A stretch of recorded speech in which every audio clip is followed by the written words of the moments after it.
And that's what Angela Davis pulls out so well in her work.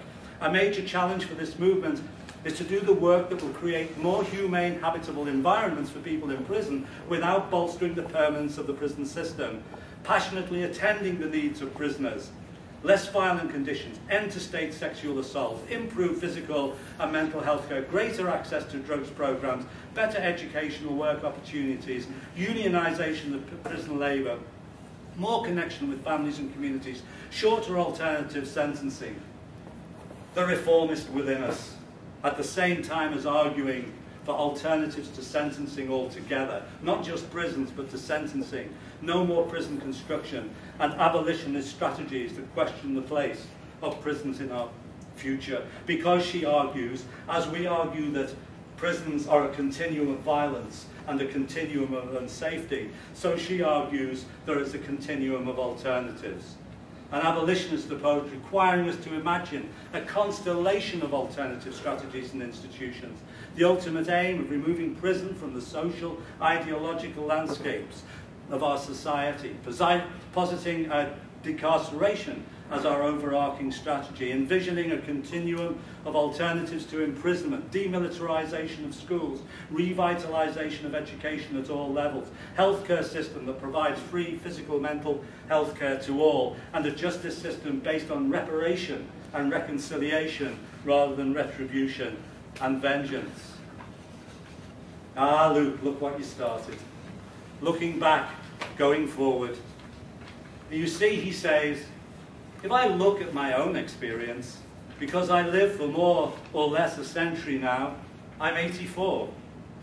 You can really say the 20th century is my century. I have judged the things in that century. It's very interesting when you have such a large space to see all the things you see, you have seen change. When you look in that sort of a way, you know that things can change very fast. I'm firmly convinced that nobody knows about the future. We certainly do not think, we should certainly not think that criminal justice could not be abolished. So, to quote Ariel Dorfman, this process, this critical venture, this critical adventure, this whole direction towards decarceration and abolition is about, to quote Ariel Dorfman, speaking truth to power. Critical research, I make no bones, I'm not ashamed to be part of an academic institution. I'm so pleased that I've had the freedom, the intellectual freedom and the support to be able to develop my thoughts, to work with brilliant people, to work with brilliant minds, many of whom have been my students and continue to be my friends, many of whom today are still my students. I work in the Childhood Transition and Social Justice Initiative with great, great minds. I look back and I think how pathetic I was when I was their age. Critical research and transformation is what it's really about. What's the point of critical research if it doesn't have the transformative objective? It's about bearing witness to Kira and using the law that I so despise to get her freed from those conditions. It's about bearing witness to the suffering of others, which is almost a direct quote from Susan Sontag. It's about recording abuses. It's about being a chronicler of abuses. It's about, to quote C. Wright Mills, taking personal troubles, Kira, Annie, Roseanne, taking those troubles and turning them into public issues, mobilizing public issues out of personal troubles. It's about building alternative accounts, as Luke was saying. It's about seeking truth. Is truth an absolute? My truth is. It's about acknowledgement. I can see the truth. You can dress it up however you like, but when I saw that woman in that cell, when I thought about Roseanne hanging in her cell, that was a truth. That was a truth that would defeat any kind of argument. What we have to do is to acknowledge that truth, say it like it is. The greatest achievement when we gave evidence in Roseanne's inquest was the narrative verdict. The ordinary verdict was suicide. The narrative verdict started by the jury. The prison system failed Roseanne. And in answer, to the question, did she take her own life? They said no. And as that jury left the court, her family stood to a person and cheered and clapped, cheering and clapping at the death of their loved one. Why? Because they had a glimmer of hope from other ordinary people like themselves who'd heard the evidence that Roseanne was not to blame for her own death. As simple as that. What a simple truth. It's about dealing with the carceral state. We've heard over the 2 days about exploiting its contradictions, about negotiating the rule of law, knowing when to use it and when not to use it, but always being skeptical of its power. It's about mobilizing international standards. I'm not at all convinced about human rights discourse, even though I'll use it when I need it. But I know that human rights can be just reduced so easily, as does children's rights, to a tick box exercise, to sending the PSNI, the Police Service of Northern Ireland, to get their diplomas in human rights. We've done it, we've been there, we've got the certificate.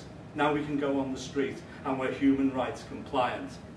We have a phrase in Liverpool, it's my arse.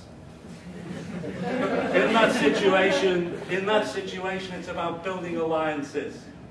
It's about opening the university to the community to the university. It's about building alliances as people, as human beings, doing what we can in all of those situations. It's about a sense of togetherness, that we're all in it together. I never judge myself against a prisoner. The only thing I know is whenever I'm in prison, and I've been going in prison since I was 23, whenever I'm in prison, I always know I'm coming out.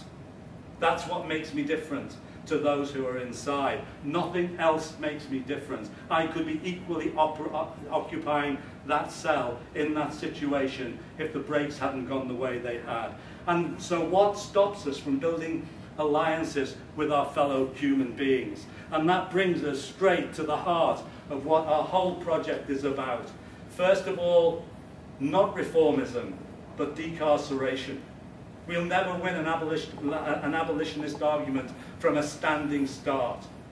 We have to build the power, the run. We have to get into that process through arguing the case for initially for decarceration, right back to sentencing, right back to policing, right back to building alternatives. Then we can start to talk about and use the language of abolition. I got the phone call just as I was leaving for Australia. I spent a week trying to get my baggage and trying to sort out the usual things when you're in a new place. And then Scott Pointing, who's now working in Manchester, offered us his house down the south coast, down the east coast of Australia. And we went down to the small house, and Dina and I went walking. It was a fantastic day.